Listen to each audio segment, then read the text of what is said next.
Hi everyone, today I'm going to be making gluten-free apple crisp. If you're not gluten-free, you can use regular oats and regular flour. Use any apples of your choice. I'm using Bob's Red Mill gluten-free extra thick rolled oats. They are certified gluten-free. You could also use Bob's Red Mill quick cooking oats. I'm using brown rice flour, which is gluten-free. All the measurements and ingredients will be down below.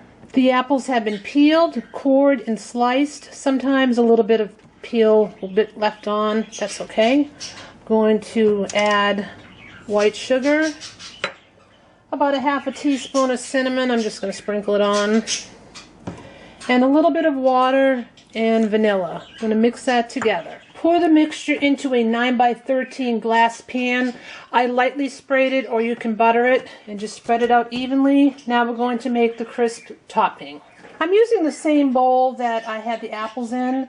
I added brown sugar, gluten-free flour, and oats, cinnamon, nutmeg, and cold butter. You can use either a pastry blender or a fork to help mix it together.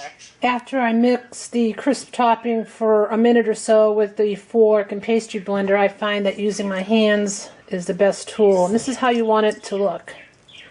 Nice and crumbly.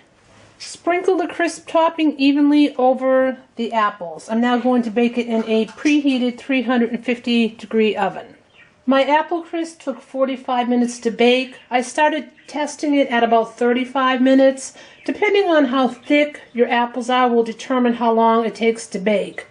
I use a cake tester, and when I feel that the apples have started to soften up but still have just a little bit of texture, then I know it's done. It'll continue cooking outside of the oven. You don't want your apple crisp to turn to applesauce. So we will be serving this with vanilla ice cream. I like my apple crisp served warm with some ice cream. This is vanilla bean ice cream. As you can see, the apples still have a nice texture, and this has a wonderful flavor. I hope you give it a try. Thanks for watching.